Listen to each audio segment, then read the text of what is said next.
Hello friends, Anika classes में आप सभी का स्वागत है। फ्रेंड्स, हमने अपना आदिकाल का जो चैप्टर है वो कंप्लीट कर लिया था। आज हम आदिकाल के जो इम्पोर्टेंट क्वेश्चन हैं वो करेंगे फ्रेंड्स, जो एग्ज़ाम में आए हुए हैं और वो बहुत इम्पोर्टेंट क्वेश्चन हैं।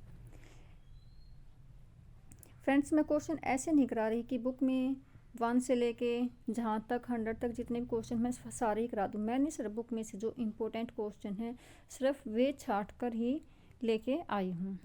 तो हमारा फर्स्ट क्वेश्चन है, मिस्र बंधुओं में कौन नहीं है? सभी को पता है मिस्र बंधु 3 भाई थे, तीनों के नाम क्या थे? सुखदेव, श्याम और गणेश। कृष्ण बिहारी हैं जो वो मिस्र बंधुओं में नहीं थे, तो हमारा ऑप्शन बी हो जाएगा। नेक्स्ट क्वेश्चन है, गारसा दत्तासी ने हिंदुस्तानी साहित्य का इतिहास किस भाषा में लिखा था? तो जो गारसा दत्तासी हैं उन्होंने सबसे पहले हिंदी साहित्य का इतिहास लिखा था और किस भाषा में लिखा था? फ्रांसीसी भाषा में लिखा था। नेक्स्ट क्वेश्चन है, शिव सिंह सरोज का प्रकाशन कब हुआ? किसकी रचना? शिव सिंह सरोज शिव सिंह सेंगर की रचना है और इसका प्रकाशन है 1883 ईस्वी। नेक्स्ट क्वेश्चन,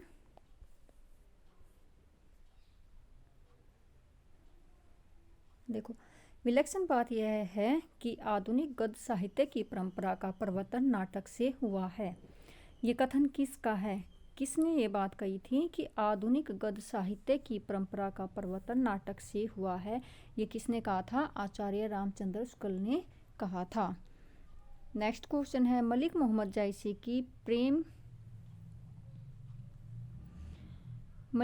जायसी की प्रेम कविता हिंदी साहित्य के इतिहास का काल विभाजन और नामकरण करते हुए उपयुक्त नामकरण किस साहित्यकार ने सुझाया है?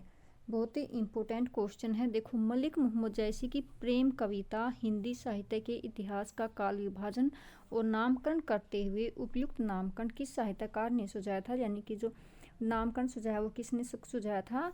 जॉर्ज अब्राहम ग्रेसन ने ये नामकरण सुझाया था। नेक्स्ट क्वेश्चन है, आदिकाल में किस कवि ने अवध भाषा में कीर्तिलता की भाषा, जो कीर्तिलता है वो किसकी रचना है? विद्यापति की रचना है। और जो ये किस भाषा में लिखी गई थी? अवध भाषा में लिखी गई थी। आदिकाल के किस कवि ने अवध भाषा में रचना की? देखो, अवध में विद्यापति ने भी की थी, लेकिन यहाँ पर जो 4 ऑप्शन दिए हैं उनमें से हमें ये बताना है कि इन चारों में से अवध भाषा में रचना किसने की थी?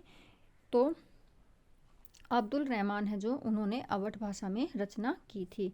नेक्स्ट क्वेश्चन है, आल्हा किस ऋतु में गाया जाता है?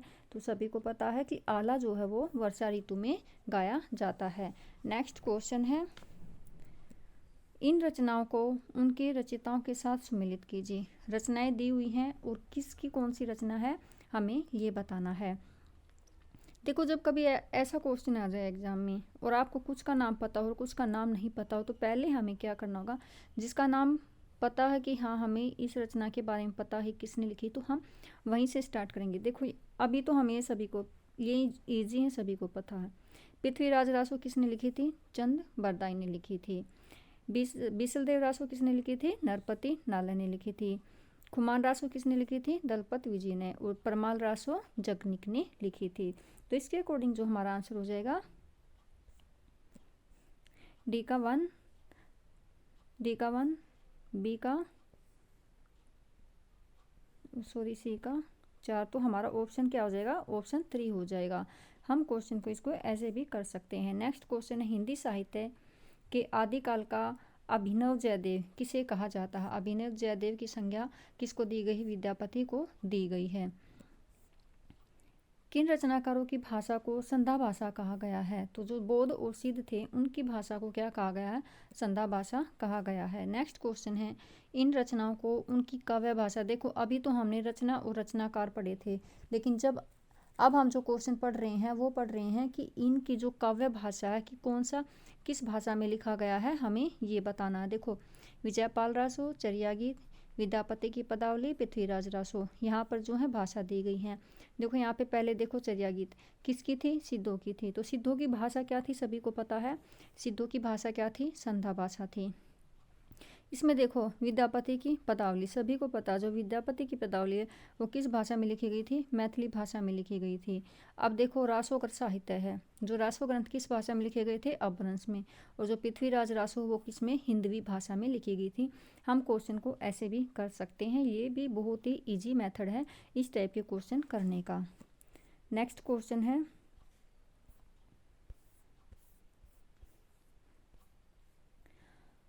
आचार्य शुक्ल के अनुसार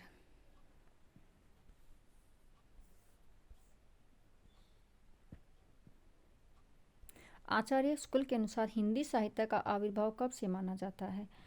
तो हिंदी साहित्य का आविर्भाव आचार्य शुक्ल के अनुसार हमने पढ़ा था प्राकृत की अंतिम अपभ्रंश अवस्था से माना जाता है। ये क्वेश्चन कई बार पूछा भी जा चुका है एग्जाम में।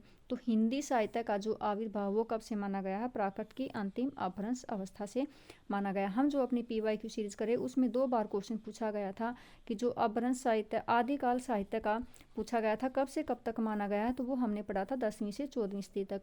तो इस तरह के क्वेश्चन भी बहुत ही इंपॉर्टेंट है और ये पूछे भी जाते हैं एग्जाम में। आप देखो अपभ्रंश के प्रथम महाकवि कौन थे? जो प्रथम महाकवि माना गया है, किसको माना गया है? स्वयंभू को अपभ्रंश का प्रथम महाकवि माना गया है। हिंदी का प्रथम महाकाव्य कौन सा है? तो देखो प्रथम महाकाव्य पृथ्वीराज रासो है। और ये आचार्य रामचंद्र शुक्ल ने इसको प्रथम महाकवि और चंद बरदाई को प्रथम महाकवि माना है। और इसको क्या है? प्रथम महाकाव्य माना, किसके अकॉर्डिंग? आचार्य रामचंद्र शुक्ल के अनुसार। नेक्स्ट क्वेश्चन है, आदिकालीन साहित्य में वीर रस की रचनाओं में प्राय किस भाषा का प्रयोग किया गया है? तो जो वीर रस की रचनाएं लिखी गई थी वो किस में लिखी गई थी? डिंगल भाषा में। जो वीर रस थे उनमें डिंगल भाषा का प्रयोग हुआ था। शब्दानुशासन के लेखक कौन है? सभी को पता है कि जो शब्दानुशासन लिखा गया था वो आचार्य हेमचंद्र के द्वारा लिखा गया था। खालिकबारी किसकी रचना है? खालिकबारी रचना है वो अमीर खुसरो की रचना है। नेक्स्ट क्वेश्चन है, इनमें से कौन सा युगम संगत है? अब हमें जो संगत युगम है वो बताना है। बीसलदेव रासो, नरपति नाहल, खुमान रासो, जगनिक, विजयपाल रासो, चंद बरदाई, परमाल रासो, दलपति विजय। तो जो देखो बीसलदेव रासो वो क्या है? नरपति नाहल, ये सही है। खुमान किसकी है? जगनिक की नहीं है, दलपत विजय, हाँ दलपत विजय की है। विजयपाल रासो चंद्र बरदाई की नहीं है। जिनदत्त सूरी की शायद, ये अभी मैं बताऊंगी। परम किसकी है? जगनिक की है। इसमें मुझे थोड़ा सा अभी दिमाग से स्किप हो गया विजयपाल रासो। परमाल रासो किसकी है? जगनिक की रचना है। तो हमें संगत बताना था, हमारा क्या हो गया? ऑप्शन ए हो गया। नेक्स्ट क्वेश्चन है, डिंगल भाषा का संबंध किस साहित्य से है? अभी हमने पढ़ा था कि जो आदिकाल में वीर जो काव्य लिखे गए थे वो किस भाषा में लिखे गए थे? डिंगल भाषा में लिखे गए थे। और जो ये लिखे गए थे किस साहित्य से है? तो ये राजस्थानी साहित्य में है। इसका जो संबंध है वो किससे? राजस्थानी साहित्य से है। और डिंगल भाषा जो है वो वीर काव्य में प्रयोग होती है। नेक्स्ट क्वेश्चन है, रासो शब्द की उत्पत्ति रसायन से किसने मानी है? तो जो रसायन है, रासो शब्द की उत्पत्ति रसायन से जो मानी है वो किसने मानी है? आचार्य रामचंद्र शुक्ल ने मानी है। हमने एक टेबल थी उसके अकॉर्डिंग सारे याद भी किए थे। गारसदा ताशी ने रासो शब्द की उत्पत्ति किससे मानी है? ये मानी है राजसूय से, राजसूय। और राम नारायण इसका नाम तो है नहीं, लेकिन पंडित हरप्रसाद शास्त्री इसने किससे मानी है? इसने मानी है राजयश से। ये इंपॉर्टेंट है। रसायन से रामचंद्र शुक्ल ने, गारसदा ताशी ने राजसूय से, हरप्रसाद शास्त्री ने राजय से। और रासव से किसने मानी है? राम स्वरूप चतुर्वेदी ने मानी है। नेक्स्ट क्वेश्चन है हमारा,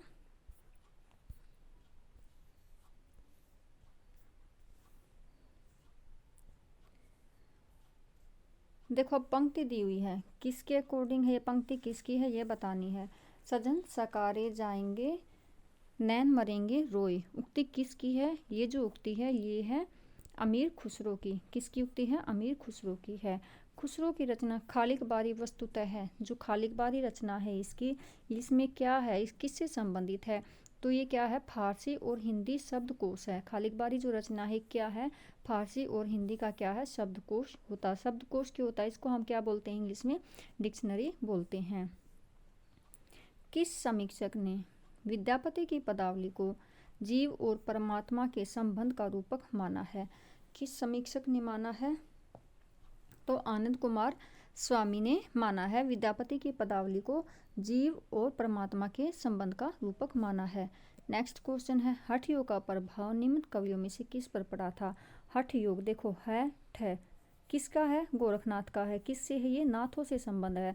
हठ योग का संबंध किससे है? नाथों से है। इसमें है और ठ ये दोनों अलग हैं। है और ठ दोनों से क्या है?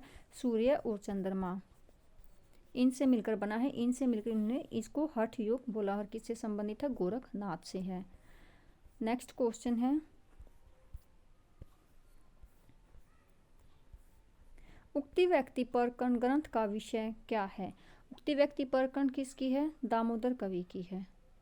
और इसका जो ग्रंथ का जो विषय है, देखो मैंने पहले भी बताया है, जो अभी तक एग्जाम में क्वेश्चन पूछे गए, एक तो रचना, रचनाकार, उसका जो सन, उसकी जो विषय वस्तु है, ये तो बहुत ही जरूरी है क्योंकि इनमें से क्वेश्चन तो बनता ही बनता है। तो इसमें देखो यहाँ पर उक्ति व्यक्ति परकण ग्रंथ है, इसका विषय पूछा गया, तो क्या है? एक व्याकरण ग्रंथ है। 8वीं सदी के कवि नहीं है, यानी कि कौन सा कवि है जो 8वीं सदी का नहीं है?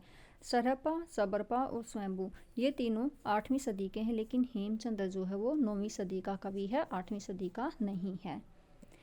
मैथिली का प्राचीनतम उपलब्ध ग्रंथ है, यानी कि जो मैथिली भाषा में लिखा गया है, कौन सा है प्राचीनतम?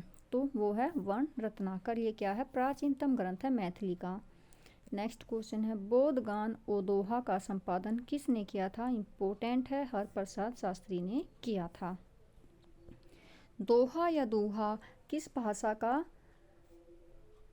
लोकप्रिय छंद रहा है? तो जो दोहा और दोहा है, ये किसका लोकप्रिय छंद रहा है? अपभ्रंश का लोकप्रिय छंद रहा है।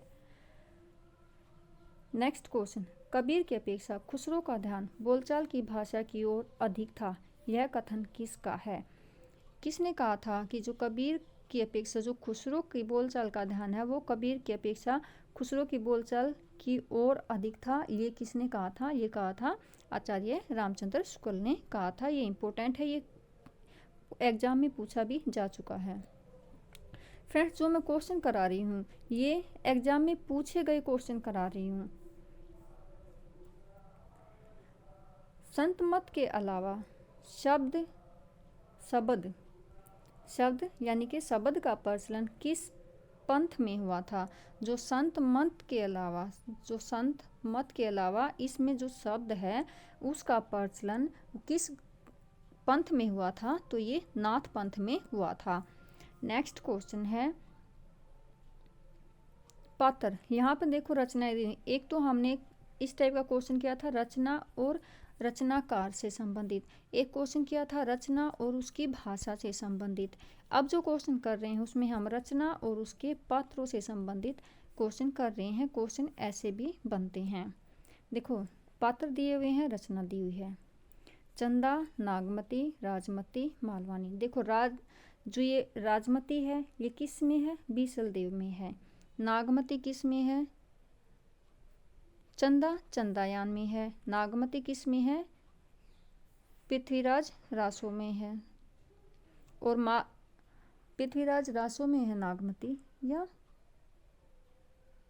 सॉरी पृथ्वीराज रासो में नागमती नहीं, पद्मावत में नागमती है, पद्मावत में। और मालवानी किस में है? डोला मारूरा दूहा में है। नागमती पृथ्वीराज रासो में नहीं है। तो चंदा किस में है? चंदायन में है। नागमती पद्मावत में है। राजमती बीसल देव रासो में है। मालवानी ढोला मारूरा दूहा में है। नेक्स्ट क्वेश्चन देखिए,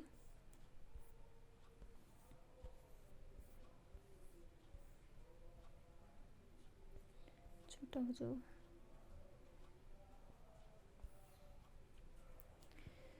डिंगल कवियों की वीर गाथाएं निर्गुणिया संतों का,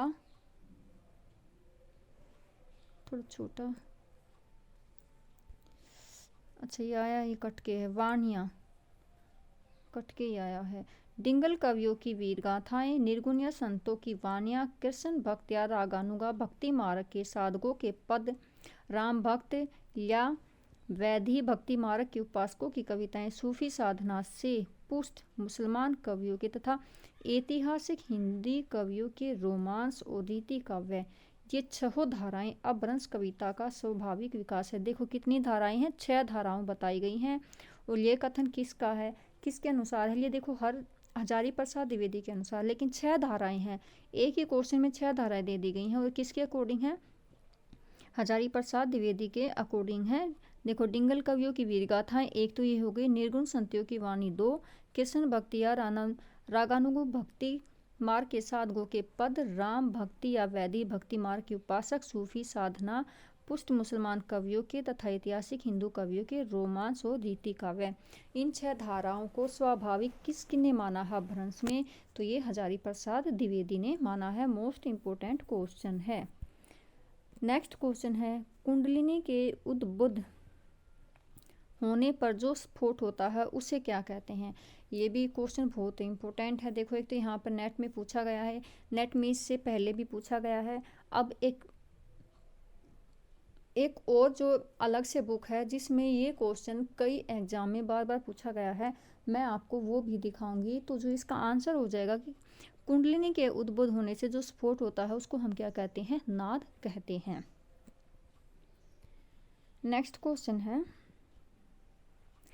निम्नलिखित रचना और रचनाकारों को सुमेलित कीजिए। रचना और रचनाकार दिए हुए हैं, हमें क्या है? इनको सुमेलित करना है।